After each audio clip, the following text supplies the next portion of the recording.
The morning fog rolled through Portland's West Hills as Alice Johnson stood at her bedroom window, watching the mist enshroud the towering Douglas firs that surrounded her family's Victorian mansion. At 25, she felt more like a prisoner than the daughter of one of Portland's most prominent real estate developers. The antique grandfather clock in the hallway struck 9, its resonant chimes echoing through the house like a funeral toll. "Alice?" her father's voice boomed from downstairs. "Come to my study immediately." She closed her eyes, steadying herself against the window frame. August Miller's summons were never optional, and they rarely brought good news. Straightening her cream-colored blouse, Alice descended the grand staircase, each step feeling heavier than the last. The study was exactly as it had always been: dark mahogany panels, leather-bound books lining the walls, and the overwhelming presence of her father behind his massive desk. August Miller was a man who commanded attention, tall, broad-shouldered, with silver-streaked dark hair and eyes that could freeze the Willamette River. "Sit down," he said, not looking up from the document before him. Alice perched on the edge of the leather chair facing his desk, her hands folded in her lap. The room smelled of pipe tobacco and old paper, a scent that had always made her slightly nauseated. "I've made arrangements for your future," August announced without preamble. "You're getting married next week." The words hit her like a physical blow. "What?" Alice whispered, her voice barely audible over the ticking of the ancient clock on the mantel. "You heard me perfectly well." August finally looked up, his steel-gray eyes meeting hers. "I've watched you waste your potential for long enough. This ridiculous notion of becoming an independent artist, these foolish dreams of opening your own gallery. It ends now." Alice's throat constricted. "Father, you can't." "I can, and I have." He pushed a photograph across the desk. "This is Lucas Thompson. He's a suitable match from a respectable family. The arrangements have already been made." With trembling fingers, Alice picked up the photograph. The man in the image was handsome in a classical way, strong jawline, dark hair, wearing an expensive suit. But what struck her most were his eyes, unfocused, staring slightly past the camera. "He's blind," August said matter-of-factly. "A tragic accident some years ago. His family's pharmaceutical company is looking to expand into the Pacific Northwest, and this marriage will benefit both our families." "You're marrying me off to a stranger?" Alice's voice cracked. "And he's blind." "Father, this is insane." August's expression hardened. "This is not up for discussion. You've proven yourself incapable of making sensible decisions about your life. Perhaps this will teach you something about reality." Alice stood up so quickly the chair scraped against the hardwood floor. "I won't do it. You can't force me." "Can't I?" August's voice was deadly quiet. "Let me be clear. If you refuse, I will ensure that no gallery in Portland or anywhere else in the Pacific Northwest will ever work with you. Your trust fund will be terminated. Your car, your phone, your medical insurance, all gone. Is that what you want?" The threat hung in the air like poison gas. Alice felt her dreams crumbling around her. Her father's influence in Portland's business community was vast, and she knew he would follow through on every threat. "The wedding will be at the Pittock Mansion next Saturday," August continued, turning back to his papers. "Sarah will take you shopping for a suitable dress tomorrow. That's all." Alice fled the study, tears blurring her vision as she ran up the stairs. In her room, she collapsed onto her bed, her body shaking with sobs. Through the window, the fog had grown thicker, obscuring the city below. She felt as if she were drowning in it, losing sight of everything she had ever hoped for. Hours passed as she lay there, watching the fog shift and change, trying to imagine a way out of this nightmare. But her father had built his cage too well. Every scenario she played out in her mind led to the same dead end: complete isolation, with no resources and no way to pursue her dreams. As twilight settled over Portland, Alice stood at her window once more. Far below, the city lights began to twinkle through the mist like distant stars. She pressed her forehead against the cool glass, closing her eyes. In 1 week, she would be Mrs. Lucas Thompson. In 1 week, her life as she knew it would end. And somewhere in the gathering darkness, a plan was already in motion. One that would change everything Alice thought she knew about love, trust, and the true meaning of seeing clearly. The Pittock Mansion loomed against the overcast Portland sky, its French Renaissance architecture a testament to another era's grandeur. Alice stood in one of the preparation rooms, staring at her reflection in a full-length mirror.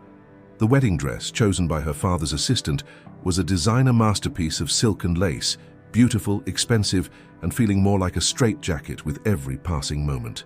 5 minutes, Sarah announced, poking her head through the door. The wedding coordinator's clipboard was clutched to her chest like a shield. Alice nodded mutely, her fingers tracing the intricate beadwork on her bodice. The week had passed in a blur of fittings, arrangements, and sleepless nights. She had met Lucas Thompson exactly once, at a dinner orchestrated by their fathers. He had been quiet, reserved, his dark glasses concealing his eyes as he navigated the meal with practiced precision. There had been something about him, something she couldn't quite put her finger on, that seemed off, but she had been too overwhelmed to analyze it further. A knock at the door startled her. "Alice!" August Miller's voice carried through the wood. "It's time." Taking one last look in the mirror, Alice squared her shoulders. If this was to be her fate, she would face it with dignity. The door opened, and her father stood there in his tailored tuxedo, every inch the successful businessman. "You look suitable," he said, offering his arm.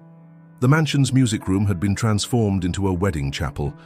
As the string quartet began playing Wagner's Wedding March, Alice clutched her father's arm, her bouquet of white roses trembling slightly in her other hand. The guests, mostly business associates and society figures, turned to watch her progress down the aisle. Lucas stood at the altar, tall and straight in his black tuxedo. His best man, a man introduced to Alice as James Wright, stood beside him, occasionally murmuring something in Lucas's ear. As Alice drew closer, she noticed Lucas's head tilt slightly, as if listening intently. The ceremony passed in a haze. Alice spoke her vows mechanically, feeling as if she were watching herself from somewhere far away. Lucas's voice was soft but clear as he repeated his own promises, his hand warm but impersonal as it held hers. At the reception, held in the mansion's grand hall, Alice watched her new husband navigate the crowd with surprising ease. He moved carefully but confidently, accepting congratulations and engaging in small talk. Several times she caught him in moments when he thought no one was watching, moments when his movements seemed just a little too precise for someone who couldn't see. As evening fell, they were driven to the Heathman Hotel, where the presidential suite awaited them. The silence in the elevator was deafening. Lucas stood a careful distance from her, his cane tapping gently against the floor. Inside the suite, Alice stood awkwardly by the window, watching the city lights blur through her unshed tears. Behind her, she heard Lucas moving around the room, the soft sound of his shoes on the plush carpet. "I know this isn't what you wanted," he said finally, his voice gentle. Alice turned to face him, though he couldn't supposedly see her. "Did my father tell you that?" "He didn't have to." Lucas sat in one of the suite's elegant armchairs, his movements too graceful, too certain. "Your voice at dinner last week said everything. And you agreed to this anyway." A slight smile touched his lips. "We all have our reasons, Alice." She watched as he removed his dark glasses, revealing eyes that were a startling shade of green. Eyes that should have been damaged, clouded, or scarred, but weren't. Eyes that seemed to be looking right at her with uncomfortable intensity. "I'll take the sofa," he said, standing. "You can have the bedroom. We should both try to get some rest." As Alice lay in the massive bed later that night, listening to the distant sounds of the city, her mind raced with questions. There was something more going on here, something beyond her father's controlling nature and a simple arranged marriage. Lucas Thompson was playing some kind of role, but to what end? Sleep eluded her as she replayed every interaction, every movement she'd observed. His confident navigation of the reception, the way his eyes had seemed to track movement, the perfect timing of his responses in conversation. Either he was the most well-adjusted blind person she'd ever encountered, or a soft sound from the living room caught her attention. Through the partially open door, she could see Lucas sitting by the window, his profile illuminated by the city lights. He was reading something on his phone, the screen's glow reflecting off his face. No special aids, no text-to-speech, just reading, like any sighted person would. Alice's heart began to race. What kind of game was this? What was her father playing at? And most importantly, what was she going to do about it? Outside, Portland's endless rain began to fall, pattering against the windows like 1,000 tiny conspirators. Alice pulled the luxurious duvet closer around herself, feeling more alone than ever in a suite meant for romance. Yet beneath her fear and confusion, a spark of determination began to grow. She would get to the bottom of this mystery, no matter what it took. And when she did, someone would have to answer for all these lies. The morning after the wedding dawned grey and misty over Portland, typical for early spring in the Pacific Northwest. Alice woke to the sound of movement in the suite's living room, her mind immediately racing back to what she'd witnessed the night before. The image of Lucas reading his phone was burned into her memory, a puzzle piece that refused to fit into the picture she'd been given. She found him sitting at the breakfast table, already dressed in a casual but expensive sweater and slacks. A spread of room service dishes covered the table: fresh fruit, pastries, coffee, and eggs Benedict. His dark glasses were back in place. "Good morning," he said, turning his head slightly in her direction. "I took the liberty of ordering breakfast. I hope you don't mind."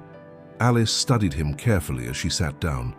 Every movement was calculated, precise, perhaps too precise. "Thank you," she said, reaching for the coffee pot. "It looks lovely." The concierge recommended their eggs Benedict. Apparently, it's their specialty. He gestured toward the plate with uncanny accuracy. "Would you like some? How did you know exactly where the plate was?" The question slipped out before she could stop herself. Lucas's expression remained neutral, but she noticed a slight tension in his jaw. "Practice," he said smoothly. "Years of it. You learn to track the sound of plates being set down, to remember their positions." "Of course," Alice murmured, unconvinced. She watched as he navigated his own breakfast with the same suspicious precision. "What are our plans for today?" "Your father has arranged for us to move into a house in the Pearl District," Lucas replied. "The movers should be delivering your things this afternoon. I thought we could go there after breakfast and get settled." The Pearl District, Portland's trendy upscale neighborhood of converted warehouses and modern condos. Of course, her father would arrange for them to live somewhere he could keep an eye on them. "And then what?" she asked. "Do we just pretend to be a happy couple?" Lucas set down his fork, his expression thoughtful. "We could try being friends first," he suggested. "This situation isn't ideal for either of us, but we might as well make the best of it." There was something in his tone, a hint of genuine warmth that caught Alice off guard. Despite her suspicions, despite the obvious deception at play, she found herself wanting to understand him better. The house in the Pearl District turned out to be a stunning 3-story townhouse with floor-to-ceiling windows and a rooftop garden. Alice's belongings had indeed been delivered, along with new furniture and appointments that screamed of her father's expensive tastes. The whole place felt like a gilded cage. As they explored the house together, Alice couldn't help but notice how Lucas never stumbled, never hesitated at steps or doorways. He ran his hand along walls and furniture in a way that seemed more performative than necessary. "Would you like to see the rooftop garden?" he asked after they'd toured the main floors. "The realtor mentioned it has quite a view of the city." "How would you know about the view?" Alice challenged, unable to keep the edge from her voice. Lucas paused, his hand resting on the railing of the stairs leading up. For a moment, she thought she saw a flicker of something, regret, frustration, cross his face. "Just because I can't see it doesn't mean I can't appreciate knowing it's there," he said quietly.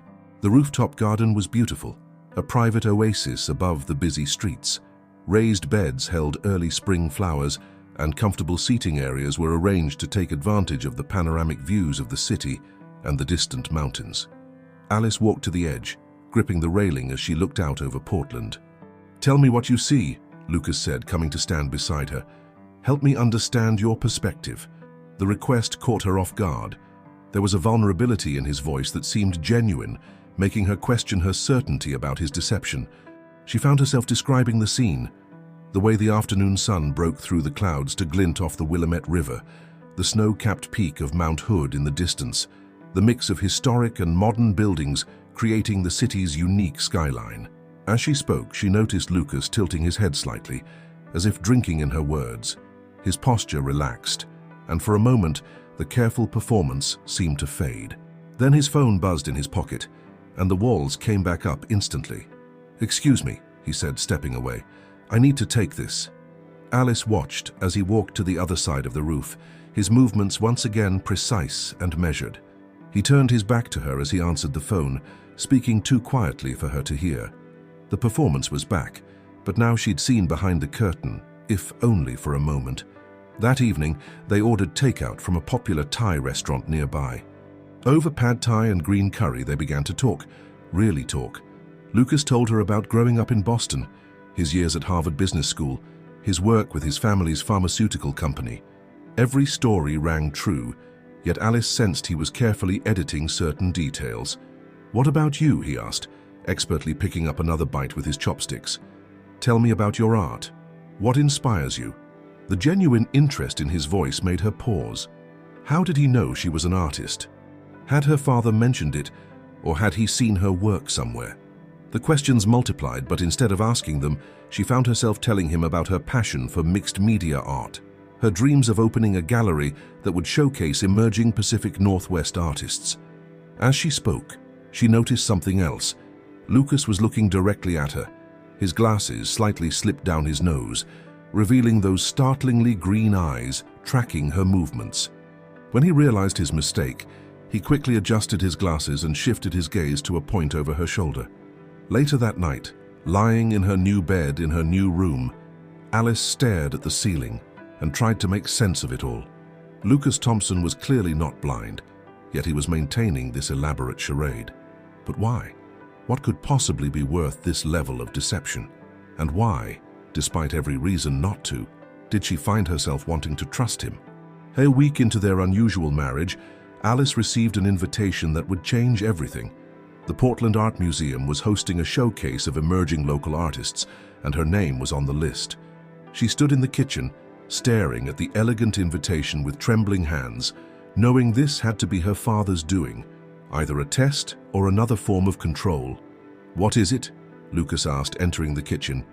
He'd just returned from a mysterious business meeting that morning, his hair slightly damp from the perpetual Portland drizzle.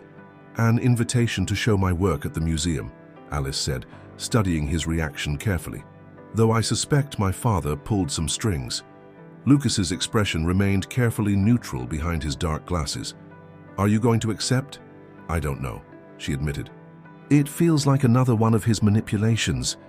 "Or," Lucas suggested, moving to make coffee with his usual suspicious precision, "it could be an opportunity to prove something to yourself, regardless of how it came about." Alice watched him measure coffee beans into the grinder, his movements exact. No blind person she'd ever met could perform such tasks with such accuracy. "Would you come with me?" she asked suddenly. "To the opening?" He paused, his hand hovering over the coffee maker. "Of course," he said after a moment. "I'd like to experience your art, even if I can't see it." The lie hung between them, another thread in the tapestry of deception they were weaving. Yet something in his voice, a note of genuine interest, made her want to believe there was truth buried somewhere beneath it all. The next 2 weeks passed in a blur of preparation. Alice selected 3 pieces for the showcase, mixed media works that incorporated elements of Portland's landscape with abstract representations of emotional barriers and broken perspectives. As she worked, she found herself stealing glances at Lucas, who had taken to reading in the living room while she painted in her newly set-up studio space. Sometimes, when he thought she wasn't looking, she caught him watching her work. His glasses pushed up on his head, those green eyes focused intently on her canvas. The moment she'd turn toward him, the glasses would come down and the performance would resume. The night of the gallery opening arrived cool and clear, a rare break in Portland's spring rains. Alice wore a deep blue dress that complemented her pale skin and dark hair, while Lucas chose a charcoal suit that made him look more like a movie star than a pharmaceutical executive. "Ready?" he asked, offering his arm as they stood in their foyer. "No," she admitted, taking it anyway. "But let's go." The Portland Art Museum was buzzing with energy. Local artists, critics, and collectors mingled among the exhibits, their conversations creating a sophisticated hum that filled the space. Alice's pieces were displayed in a prime location, the lighting perfectly highlighting the textural elements of her work. As they made their way through the crowd, Alice noticed something strange. Lucas, while maintaining his act of being blind, was subtly steering them away from certain people before Alice even saw them. He seemed to be avoiding someone or several someones in the crowd. "Alice, darling," her father's voice boomed across the gallery. August Miller approached them, champagne in hand, every inch the proud father playing his public role. "The pieces are..." Interesting, he said, his tone making it clear this wasn't a compliment. Thank you for the opportunity, Father, Alice replied coolly, feeling Lucas's hand tighten slightly on her arm. Yes, well, August glanced around the gallery, his expression calculating. Sometimes opportunities come in unexpected packages, don't they? Before Alice could respond, a tall woman in an elegant red dress approached them. August Miller, she said warmly, though her eyes were sharp. I didn't expect to see you here. Margaret Chen, August replied, his smile not reaching his eyes. I'm surprised myself, but my daughter's work is being featured tonight. Margaret's gaze shifted to Lucas, and Alice felt him tense beside her. And this must be your new son-in-law, Margaret said, her tone carrying an undercurrent of something Alice couldn't quite identify. Lucas Thompson, isn't it? I believe I knew your father in Boston. Pleased to meet you, Lucas said smoothly, his grip on Alice's arm almost painful now. A silent current of tension crackled between the three adults, leaving Alice feeling like she was watching a play where everyone knew their lines except her. Margaret Chen seemed to be studying Lucas with particular interest, while August looked increasingly uncomfortable. If you'll excuse us, Lucas said suddenly, I believe I heard someone calling for my wife. He guided Alice away from the group, his movements more hurried than his usual careful pace. As they reached her display, he finally relaxed his grip on her arm. Who was that woman? Alice asked quietly. No one important, Lucas replied, but his voice held a note of tension she'd never heard before. Tell me about your pieces. Describe them to me. As Alice began to explain her work, she noticed Margaret Chen watching them from across the gallery, her expression thoughtful. August Miller was nowhere to be seen, having disappeared into the crowd. Later that night, as they drove home in silence, Alice replayed the evening's events in her mind. The tension between Margaret Chen and her father, Lucas's obvious discomfort, the way he'd known exactly who to avoid in the crowd, it all added up to something, but she couldn't quite see the full picture. In the elevator up to their townhouse, Lucas finally spoke. Your work is remarkable, he said softly, especially the piece about broken perspectives. It's like you can see right through people's facades. Alice turned to look at him, really look at him. He'd removed his glasses, and his green eyes met hers directly. For a moment, neither of them spoke, the weight of unasked questions and unspoken truths hanging between them. The elevator doors opened, breaking the spell. Lucas quickly replaced his glasses and stepped out first, resuming his careful movements. But something had shifted between them, like a crack in a carefully constructed wall, and through that crack, Alice caught a glimpse of something that both thrilled and terrified her. The possibility that there was much more to Lucas Thompson than either her father or Lucas himself was letting on. The success of the gallery showing had brought unexpected changes to Alice's life. Several collectors had expressed interest in her. The woman's presence at the gallery opening had clearly rattled both Lucas and her father, and Alice was tired of being the only one in the dark. Her search revealed that Margaret Chen was a prominent investigative journalist known for exposing corporate corruption. She'd written several explosive pieces about pharmaceutical companies and their questionable practices. One particular article caught Alice's attention, a piece about clinical trial cover-ups at major pharmaceutical companies, including Thompson Pharmaceuticals. The sound of the front door opening made Alice quickly close her laptop. Lucas entered, shaking rain from his umbrella. His dark glasses were spotted with raindrops, but his movements were too sure for someone who couldn't see. How was your meeting? Alice asked casually. Productive, he replied, but there was tension in his voice. He moved to the kitchen, reaching unerringly for the coffee maker. Any plans for the afternoon? Alice watched him prepare coffee with his usual precision. Actually, I was thinking about taking a walk through the neighborhood. Would you like to join me? Lucas paused, his hand hovering over the coffee beans. In this weather? It's Portland, she said with a small smile. If we waited for good weather, we'd never go outside. To her surprise, he agreed. They walked together under a large umbrella, their shoulders occasionally brushing. The Pearl District was busy despite the rain, with people hurrying between art galleries, boutiques, and coffee shops. Tell me something true, Alice said suddenly, as they waited for a crossing light. Lucas turned his head toward her. What do you mean? Something real about yourself. Something that isn't part of whatever this performance is. The light changed, but they stood still as people streamed around them. Rain pattered against the umbrella, creating a private cocoon of sound around them. "I play the piano," he said finally. "Classical mostly. It's the one thing that makes everything else fall away." Alice studied his profile, surprised by the vulnerability in his voice. "Would you play for me sometime?" "Yes," he said softly. "I'd like that." They resumed walking, but something had shifted between them. As they passed a small cafe, Lucas suddenly stiffened. Through the window, Alice caught a glimpse of Margaret Chen sitting at a table, apparently deep in conversation with someone whose face she couldn't see. "Let's go home," Lucas said, his voice tight. But before they could turn around, Margaret looked up and saw them. Her eyes narrowed, and she stood from her table. "Too late," Alice muttered as the cafe door opened. "Mr. Thompson," Margaret called out. "What a fortunate coincidence. I've been hoping to speak with you about your family's company's recent clinical trials." Lucas's grip on Alice's arm tightened. "Ms. Chen, I'm afraid I don't handle the clinical trial division. You'd need to speak with our PR department." "Really?" Margaret's tone was skeptical. "That's interesting, considering you were the lead coordinator for the Phase 3 trials of VP-237 last year." Alice felt Lucas go completely still beside her. She looked between them, watching the subtle play of tensions and unspoken accusations. "I think you must be mistaken," Lucas said carefully. "Am I?" Margaret pulled out her phone. "Because I have documentation showing you personally signed off on—" "This isn't the time or place," Lucas cut her off, his voice sharp. "If you have questions about company business, go through proper channels." Margaret's gaze shifted to Alice. "Mrs. Thompson, did you know your husband was responsible for—" "That's enough!" Lucas's voice was like steel. For the first time since Alice had known him, his careful mask of blindness slipped completely. He was looking directly at Margaret, his posture radiating tension.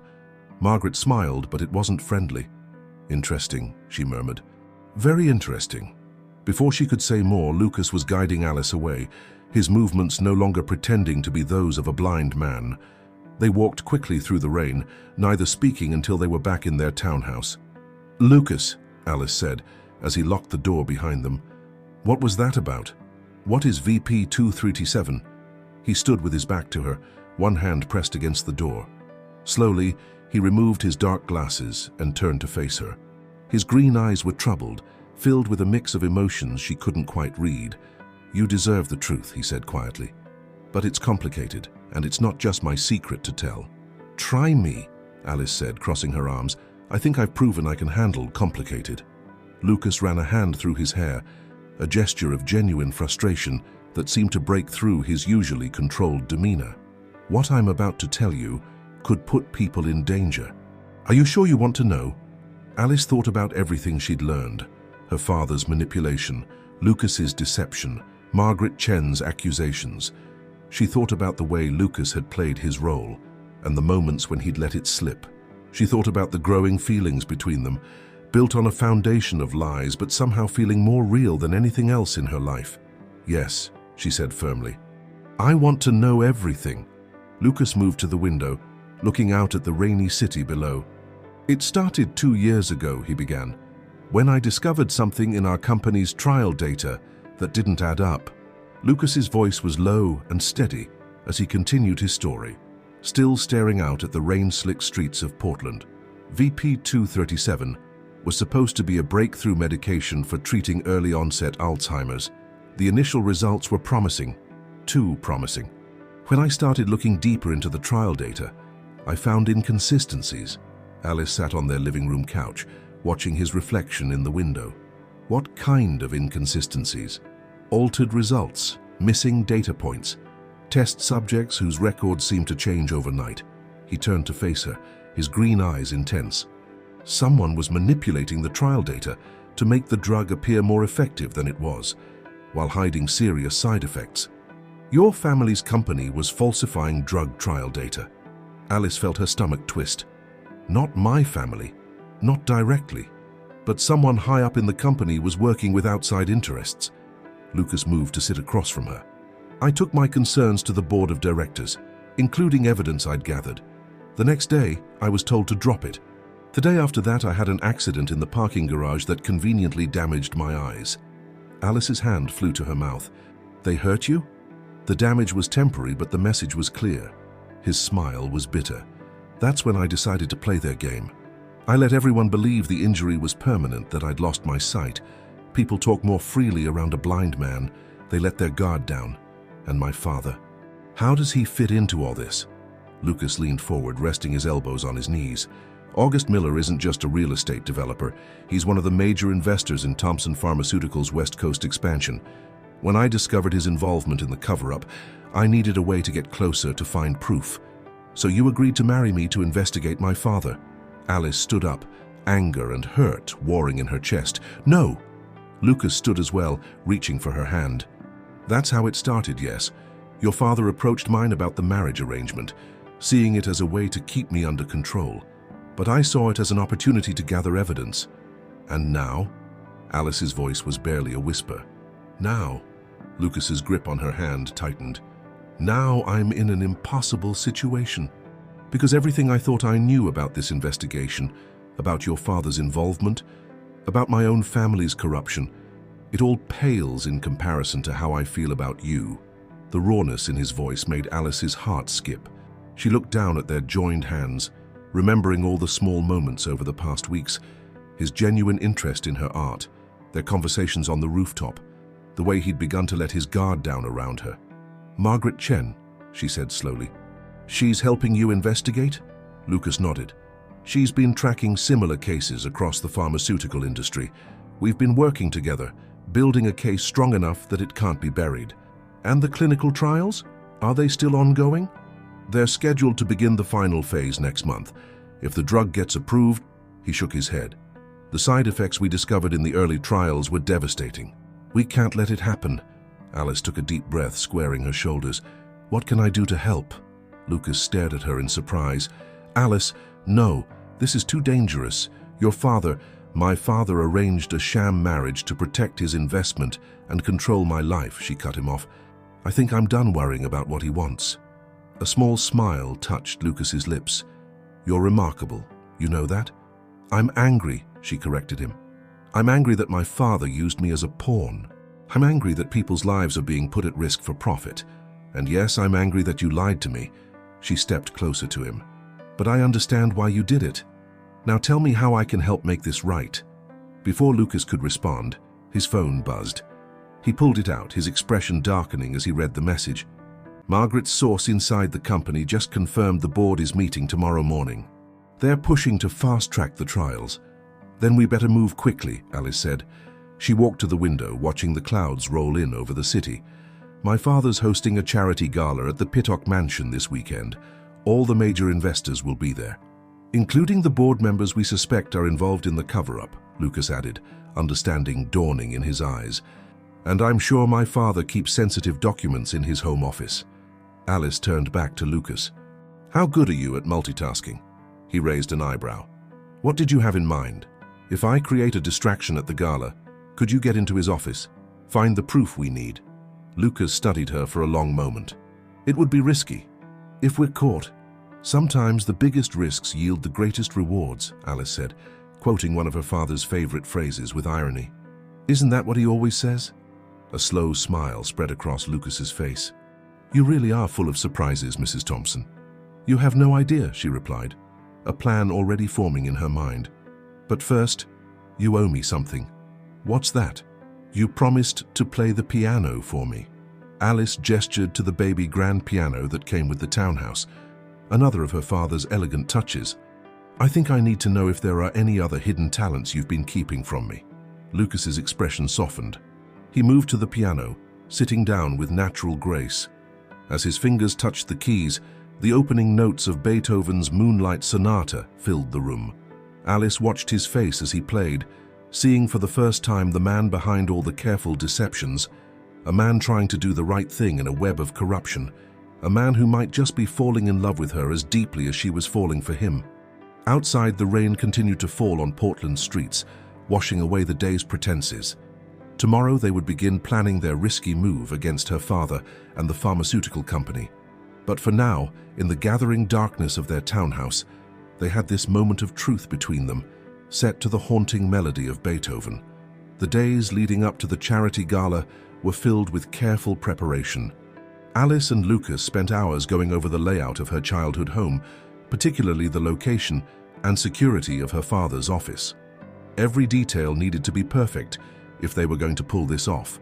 "The security system is top of the line," Alice explained, sketching a rough floor plan of the mansion's upper level. "But I know all the blind spots. Father never changed them, even after I used to sneak out as a teenager." They were sitting in their rooftop garden, the morning sun casting long shadows across their planning materials. Lucas had abandoned his dark glasses entirely when they were alone, his green eyes focused intently on the drawings. "What about the safe?" he asked, pointing to the marked location in the office. "Behind the Rothko painting. The combination—" Alice paused, a memory surfacing.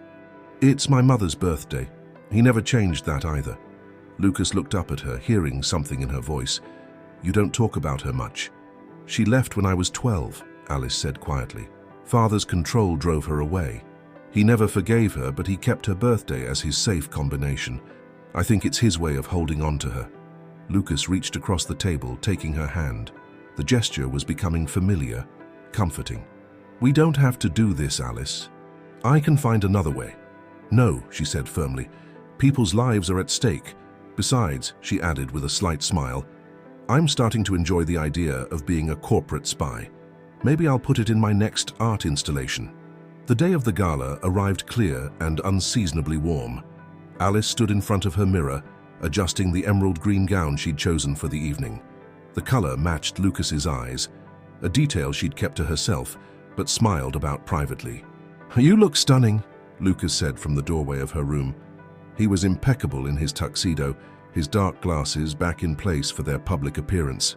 "Ready to put on a show?" she asked, taking his arm. His smile was both worried and proud. "Just be careful. Your father isn't someone to underestimate." The Pittock mansion was transformed for the gala, its historic rooms glowing with elegant lighting and filled with Portland's elite. Alice played her part perfectly, guiding her blind husband through the crowds, engaging in sophisticated small talk with investors and socialites.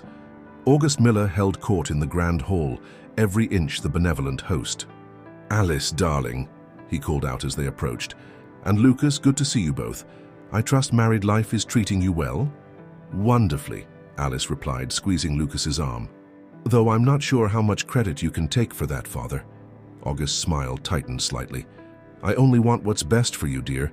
Speaking of which, Lucas, the board was very impressed with your recent proposals for the West Coast expansion."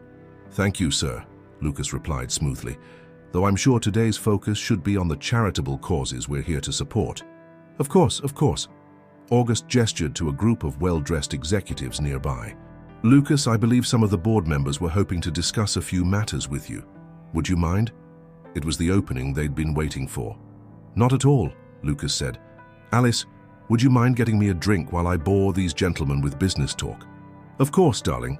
Alice kissed his cheek, using the moment to whisper, 20 minutes. She watched as Lucas was led away, maintaining his careful act of limited vision. Right on cue, Margaret Chen appeared at her elbow, elegant in a black evening gown. "Quite a turnout," Margaret commented quietly. "All the major players in one room. Perfect timing for a little chaos," Alice replied under her breath. She checked her phone, 8:45 p.m. Everything was set. Making her way to the grand staircase, Alice took a champagne flute from a passing waiter. She watched the crowd below, noting the security guards' positions, the flow of guests, the careful distance her father kept from certain board members while staying close to others.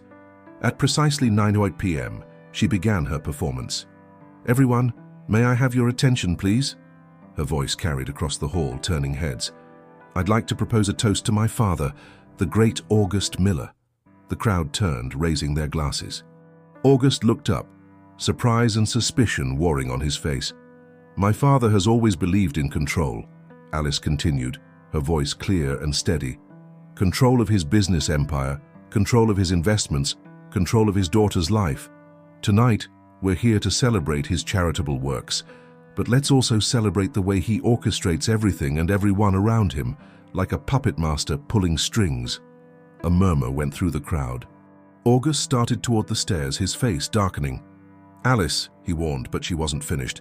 Did you know he arranged my marriage? Quite the strategic move, wasn't it?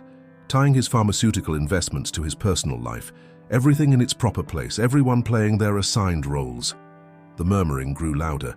From the corner of her eye, Alice saw Lucas slip away from the group of executives. Phase 1 complete. That's enough. August reached the stairs, his voice tight with anger. Oh, but I'm just getting started, Father. Should we discuss the real reason behind tonight's gala? The connections you're hoping to strengthen? The deals you're trying to push through? Security guards were moving through the crowd now, heading for the stairs. Alice saw Margaret Chen discreetly filming everything on her phone. Should we talk about VP 237? Alice's voice rang out. About clinical trials and covered-up side effects. The crowd erupted in confused chatter. August reached her, gripping her arm tightly. You're making a scene, he hissed. Security, escort my daughter to my office. She's clearly had too much champagne. Perfect. Exactly where she needed to go. As the security guards led her upstairs, Alice caught a glimpse of Lucas disappearing down the third-floor hallway. She'd bought him the time he needed. Now she just had to keep her father distracted long enough for him to find the proof they needed. In the chaos below, no one noticed Margaret Chen quietly slipping away from the crowd, her phone still recording. No one saw her positioning herself near the service entrance, ready for phase 3 of their plan. Alice felt her heart racing as she was led to her father's office. The night was far from over, and the most dangerous part was just beginning. The heavy door of August Miller's office closed behind Alice with an ominous click. Her father dismissed the security guards with a wave, his face a mask of controlled fury. Through the thick walls, the sounds of the gala below were muffled, creating an atmosphere of tense isolation. Sit down, August commanded, moving behind his massive desk. The office was exactly as Alice remembered from countless childhood scoldings: dark wood paneling, leather-bound books, and the Rothko painting concealing the safe. She noticed with satisfaction that the painting was slightly askew. Lucas had been here. I prefer to stand, Alice replied, keeping her father's attention focused on her. Every minute she could buy was another minute for Lucas to complete his task. What do you think you're doing? August's voice was deadly quiet. Do you have any idea what's at stake here? Actually, Father, I think I finally do. Alice moved to the window, looking out over the carefully manicured grounds. VP 237 isn't really about helping Alzheimer's patients, is it? It's about stock prices and market share. August's reflection in the window grew still. You've been talking to people you shouldn't. I've been opening my eyes, she corrected him. Something you taught me to do, remember? Always look for the opportunity in every situation. Isn't that what you always said? Don't throw my words back at me. August stood, his controlled facade cracking. Everything I've done has been to secure our future, your future. By arranging a fake marriage, by covering up dangerous drug trials, by making the hard decisions. August slammed his hand on the desk. Do you think success comes from playing nice? From following every little regulation? The world runs on power and control, Alice. I thought this marriage would finally teach you that. Alice turned to face him, her heart pounding. Where was Lucas? And what about the people who could be hurt by this drug? Do they matter at all? Calculated risks, August dismissed. Every new medication has side effects. The benefits outweigh. The benefits to your bank account, Alice interrupted. To Thompson Pharmaceuticals' stock price. August's eyes narrowed. Lucas has been talking to you. Lucas has been telling me the truth, something you might want to try sometime. The sound of breaking glass from somewhere down the hall made them both turn. August moved toward the door, but Alice stepped in his way. More theatrics? He asked coldly. What are you trying to accomplish here? Maybe I'm creating a distraction, Alice said with a slight smile. Or maybe I'm finally standing up to you. Does it matter? August studied her face, realization dawning in his eyes. The safe, he whispered, turning toward the Rothko painting. But before he could reach it, the office door opened. Lucas stood there, his dark glasses gone, a manila envelope in his hand. Behind him, Margaret Chen held up her phone, still recording. It's over, August, Lucas said quietly. We have everything. The altered trial data, the covered-up reports, the emails ordering the manipulation of results. It's all here.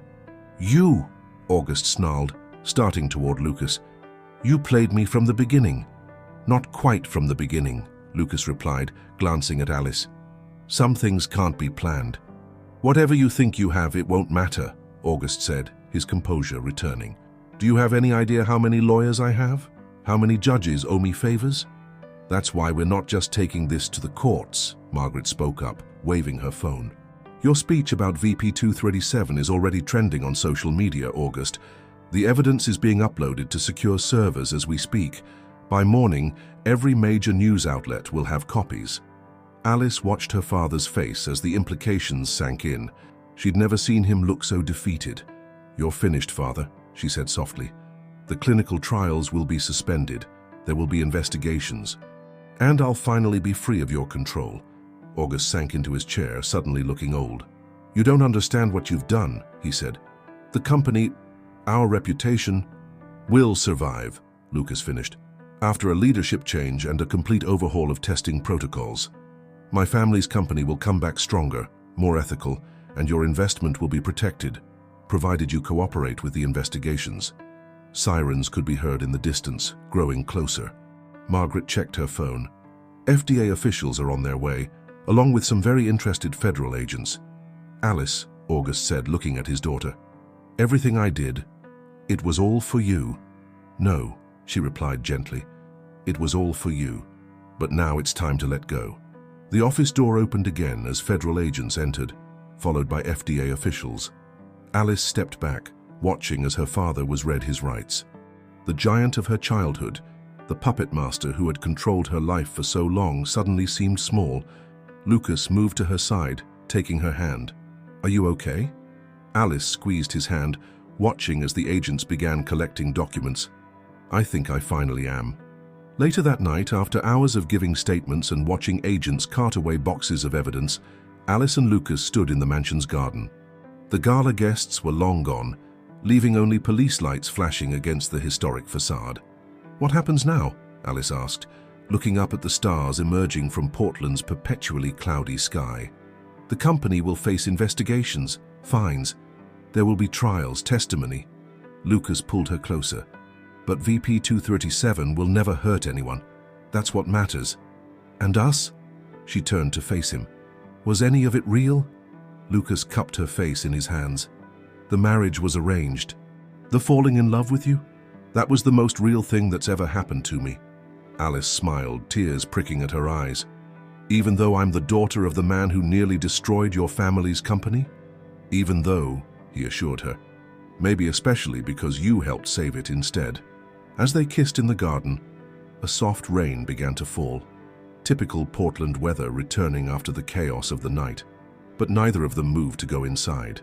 They had spent too long living under artificial constraints, playing roles assigned by others. Now, finally, they could just be themselves, together. The rain fell harder, soaking through their formal clothes, but they barely noticed. Sometimes the greatest clarity comes after the storm, when all the pretenses have been washed away, leaving only truth behind. The morning after the gala, Portland's newspapers exploded with headlines about the Thompson Pharmaceuticals scandal.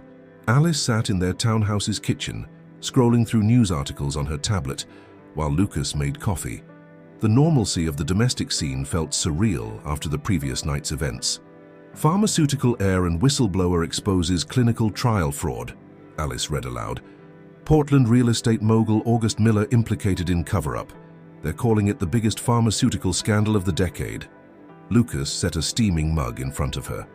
Margaret's media contacts worked fast. How are you holding up?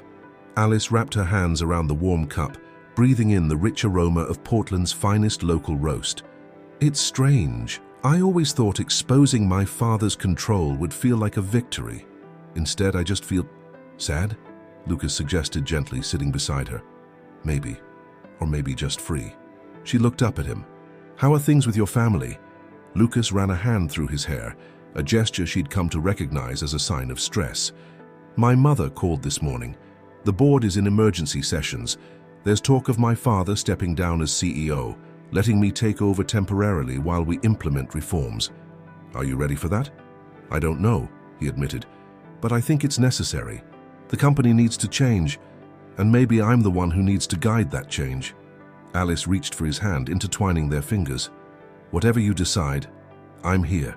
Their moment was interrupted by a knock at the door. When they opened it, they found James Wright, Lucas's best man from the wedding, looking grave.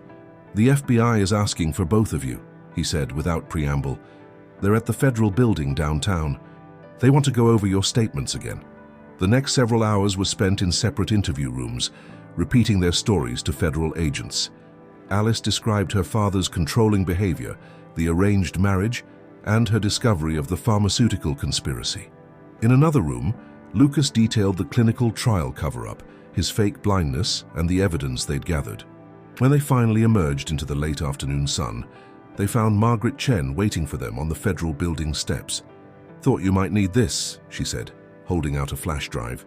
"Copies of everything we uploaded last night, plus some additional documentation my sources provided.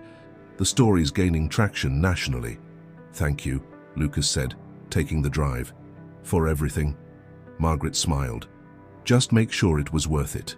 Clean up your company, make things right. That's all the thanks I need." As they walked back to their car, Alice spotted a familiar figure across the street, Sarah, her father's assistant, watching them with an unreadable expression. When their eyes met, Sarah quickly turned away, disappearing into the crowd. "She'll probably testify against him," Alice said quietly as they drove home. "Everyone will." "Are you going to visit him?" Lucas asked. Alice stared out the window at the city passing by. "I don't know. Part of me wants to understand why he did it all. Another part never wants to see him again." Back at home, Alice headed straight for her studio. Art had always been her refuge, and now she needed it more than ever. She stood before a blank canvas trying to process the whirlwind of emotions through color and form. Lucas found her there hours later, surrounded by new pieces, abstract expressions of broken chains and emerging light. He stood in the doorway, watching her work with quiet admiration. "These are different from your usual style," he observed. "Everything feels different now," she replied, stepping back to study her work. "Like I'm seeing the world through new eyes."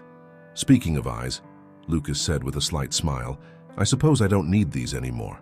He held up his dark glasses, then dropped them into the trash can by her easel. The gesture made Alice laugh, breaking the tension of the day. "You know, for a fake blind man, you were remarkably convincing.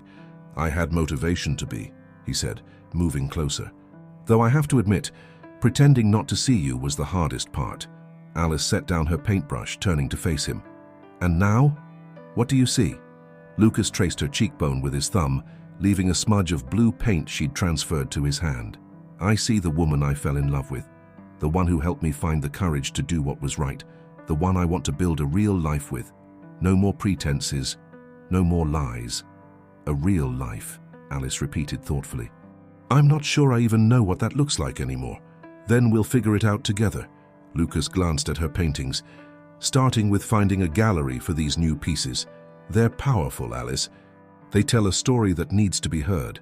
Alice looked around her studio, at the paintings that represented her journey from controlled daughter to free woman, at the man who had entered her life as part of a deception, but become something real and precious, at the future stretching out before them full of possibilities she'd never dared to imagine before. "You know what I want right now?" she asked suddenly. "What's that?" "To get out of Portland for a while. Just drive up the coast, find some small town where nobody knows our names or our story, where we can just be." Lucas smiled, understanding in his eyes. "I think that can be arranged. The company can wait a few days while the legal teams do their work. Where would you like to go?" Alice walked to her window, looking north toward the Washington coast. "Somewhere with a beach. Somewhere we can watch the sunset without any hidden agendas or secret plans. Somewhere we can start writing our own story." "Pack a bag," Lucas said, pulling out his phone. "I'll make some calls, handle what needs to be handled. We can leave in the morning." As Alice gathered her things that evening, she found herself humming, something she hadn't done since she was a child. Despite the chaos swirling around them, despite the legal battles and corporate drama still to come, she felt lighter than she had in years. Sometimes, she realized, freedom comes disguised as chaos. Sometimes the hardest truths lead to the most beautiful beginnings.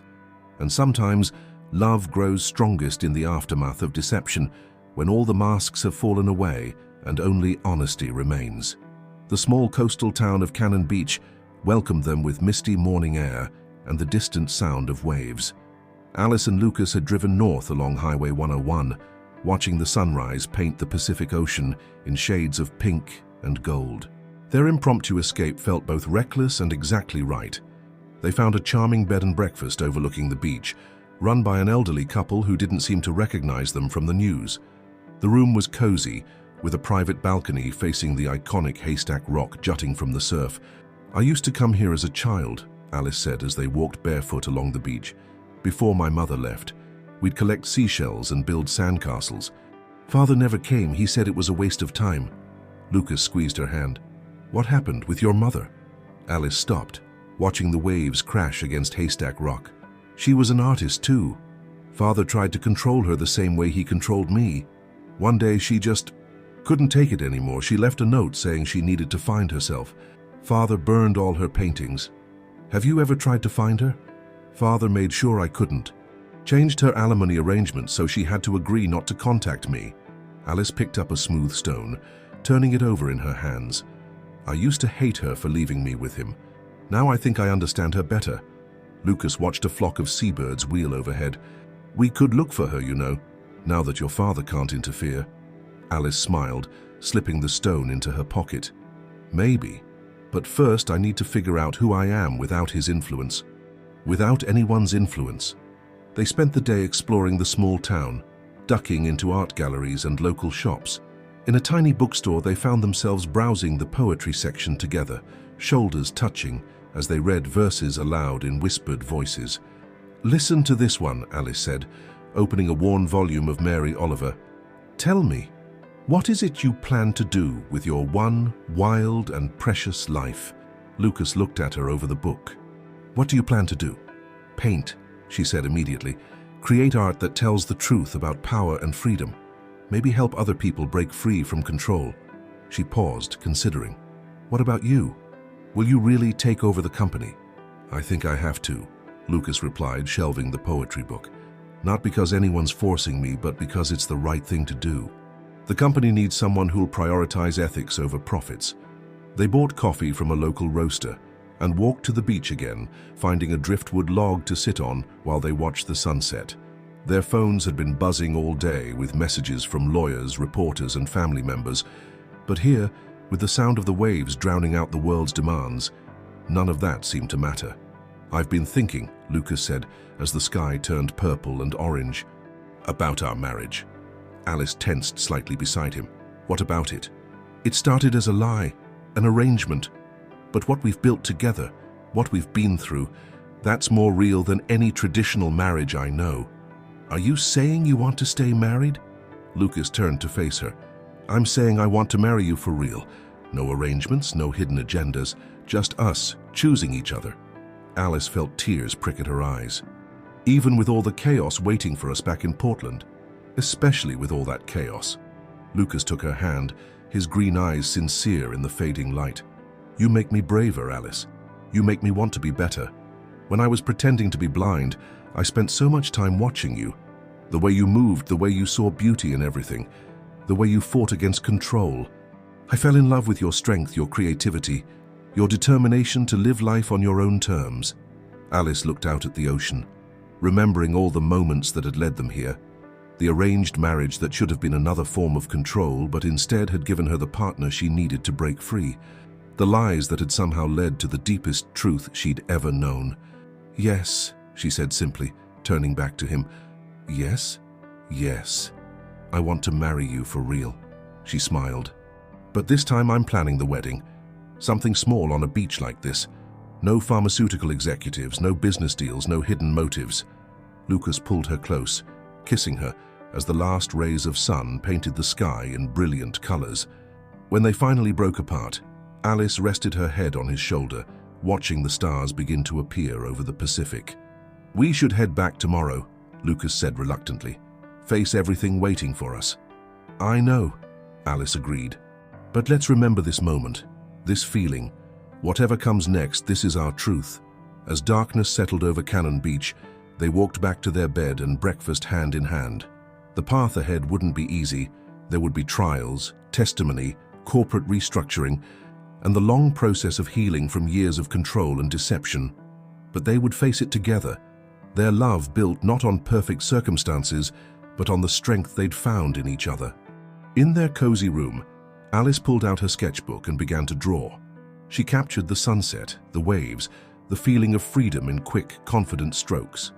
Lucas watched her work, no longer pretending not to see, no longer hiding behind dark glasses or careful lies. "What are you drawing?" he asked, though he could see perfectly well. Alice smiled, adding one final detail to the sketch. "New horizons," she said, "for both of us." Outside their window, the sound of waves provided a constant reminder that some forces couldn't be controlled. They could only be embraced, like the truth, like love, like the future stretching out before them, wild and precious, and entirely their own. 6 months after the scandal broke, autumn painted Portland's trees in vibrant shades of red and gold. Alice stood in her new gallery space in the Alberta Arts District, directing the installation of pieces for her first solo show. The walls were filled with her latest work, a series that chronicled her journey from control to freedom, told through abstract forms and bold colors. "The lighting needs to be adjusted on the centerpiece," she called out to her assistant, studying the way shadows fell across the canvas.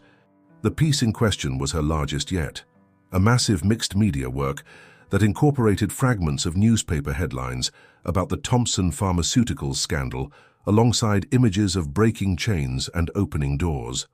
"Already on it," a familiar voice responded. Alice turned to find Lucas manning the lighting controls, his suit jacket discarded, sleeves rolled up as he worked with the technical team. "Shouldn't you be at the office?" she asked, though she couldn't hide her smile. "I thought the board had emergency meetings all week." "They do," he replied, descending the ladder after adjusting the spotlight. "But I'm not missing this. Besides, the new ethics committee is handling things beautifully." The transformation of Thompson Pharmaceuticals over the past months had been remarkable. Under Lucas's leadership, the company had undergone a complete overhaul. New oversight committees were established, transparent testing protocols were implemented, and a substantial fund was created to support independent medical research. "Have you heard from your father?" Lucas asked quietly, moving to stand beside her. Alice nodded. "His lawyer called yesterday. He's agreed to testify against the other executives involved in the cover-up in exchange for a reduced sentence. He's also signing over control of his real estate holdings to a trust for sustainable urban development. How do you feel about that?" "Relieved," Alice said after a moment's thought. "Not just about his cooperation, but I think he's finally realizing that control isn't the answer to everything. He's letting go." They worked together through the afternoon, preparing the gallery for the opening. Alice had insisted on doing much of the work herself, wanting every detail to be perfect. This show wasn't just about art. It was about truth, about transformation, about the beauty that could emerge from breaking free of constraints. As evening approached, Alice went to change into her opening night outfit. In the small office that doubled as a dressing room, she found a surprise waiting on her desk, a familiar leather-bound book. "I thought you might want this for the show," Lucas said from the doorway. It was her mother's sketchbook, the one her father had hidden away years ago. "Sarah found it in your father's storage unit. She thought you should have it." Alice touched the worn cover gently. "Did you look inside?" "No, but there was this." Lucas handed her an envelope. Inside was a note in her father's handwriting. "Alice, I kept this all these years, telling myself I was protecting you from following your mother's path. Now I understand I was only protecting myself from facing my own failures. The truth is, you're stronger than I ever was. You found freedom not by running away, but by standing your ground. I'm sorry it took me so long to see that. Dad." Alice wiped away tears, careful not to smudge her makeup. "He's changed. We all have," Lucas said softly. The gallery opening was a success beyond Alice's wildest dreams. Art critics praised her bold vision, collectors competed for pieces, and most importantly, people understood the story she was telling. They saw their own struggles for authenticity reflected in her work. Margaret Chen arrived fashionably late, looking elegant as ever. "Quite a transformation," she said, gesturing to one of the paintings. "Both the art and the artist." "I had help," Alice replied, squeezing Lucas's hand. "Speaking of help," Margaret lowered her voice, "I thought you might be interested to know. I found her." Alice's heart skipped. "My mother?" Margaret nodded. She's been living in a small artist colony in New Mexico, creating, teaching, building a life. She's followed your story in the news. She wants to see you when you're ready." Alice looked around the gallery, at her art that spoke of breaking free from control, at the people engaging with her vision, at Lucas who had helped her find the strength to claim her own truth. Was she ready to close this final circle? "Tell her," Alice paused, gathering her thoughts. "Tell her I'd like that. After the show tours. I think we both have stories to share now." Later that night, after the last guests had left and the gallery lights were dimmed, Alice and Lucas slow danced among her paintings. Through the windows, Portland's nighttime lights twinkled like stars, the city that had seen their transformation now witnessing their celebration. "Happy?" Lucas asked, spinning her gently. "More than that," Alice replied. "I feel complete. Like everything that happened, even the painful parts, led us exactly where we needed to be." Lucas looked around at the artwork surrounding them. "Your father was right about one thing in that note. You are incredibly strong." "We both are," Alice corrected him. "Strong enough to face the truth, to fight for what's right, to let love change us." Outside, autumn leaves danced in the night breeze, their shadows moving across the gallery walls like nature's own abstract art. Inside, two people who had found each other through deception now held each other in perfect honesty, their future as bright and promising as the morning sun rising over Mount Hood. Spring returned to Portland, bringing with it a sense of renewal that seemed to mirror the changes in Alice and Lucas's lives. They stood together on their rooftop garden, now transformed into a vibrant space full of native plants and comfortable seating, watching the sunset paint the city in warm, golden light. "The last of the settlements was finalized today," Lucas said, handing Alice a glass of wine. "The company's new research oversight board is fully operational, and the reformed clinical trial protocols are being praised as a model for the industry." Alice smiled, remembering how far they'd come from those first tense days of deception. "And the patients who were affected by VP-237? They're receiving comprehensive care and compensation. The foundation we established is funding research into better treatments." Lucas paused, looking out over the city. "My father called from the rehabilitation center. He's doing well, taking responsibility for his role in everything. He wants to help ensure nothing like this happens again." "People can change," Alice said softly, thinking of her own father. August Miller had served 6 months in a minimum security facility and was now working with advocacy groups for corporate transparency. His weekly letters to Alice showed a man slowly learning to value truth over control, relationship over power. Lucas wrapped his arms around her from behind, resting his chin on her shoulder. "Speaking of change, how did the meeting with your mother go?" Alice leaned back against him, remembering the emotional reunion in Santa Fe 2 weeks ago. "It was healing. Difficult, but healing. She's not the same person who left, and I'm not the same person she left behind. But maybe that's okay. We're building something new. Will she come to the wedding?" "Yes." Alice turned in his arms to face him. "Though she still can't quite believe we're having it at the same mansion where we had our first wedding. Are you sure you want to do it there?" Lucas smiled, his green eyes bright in the fading light.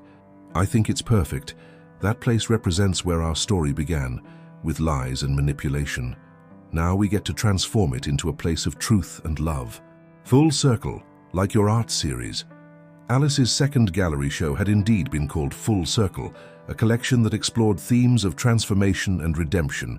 It had toured major cities across the country, earning critical acclaim and establishing her as a significant voice in contemporary art. "I received an interesting proposal today," she said, moving to sit on one of the garden benches. "The Portland Art Museum wants to create a permanent installation about corporate transparency and artistic freedom. They want me to curate it." "That sounds perfect for you," Lucas said, joining her. "Combining your art with advocacy for truth. I was thinking of including Margaret's photos from the gala, the moment when everything changed." Lucas laughed. "My finest performance as a blind man, followed by my most honest moment as myself." "Speaking of honesty," Alice reached into her pocket and pulled out a small envelope. "There's something I need to tell you." Lucas opened the envelope, pulling out a black and white image. His eyes widened as he realized what he was looking at. "Is this?" "Yes," Alice said softly. We're going to have a baby. I found out yesterday. Lucas stared at the ultrasound photo, tears forming in his eyes. I guess we'll need to add a nursery to our truth-telling sanctuary up here. I was thinking the same thing. Alice looked around their rooftop garden, imagining a small swing, a play area, a child growing up surrounded by art and honesty and love. Our little one will never have to pretend to be something they're not. Lucas pulled her close, his hand resting gently on her stomach.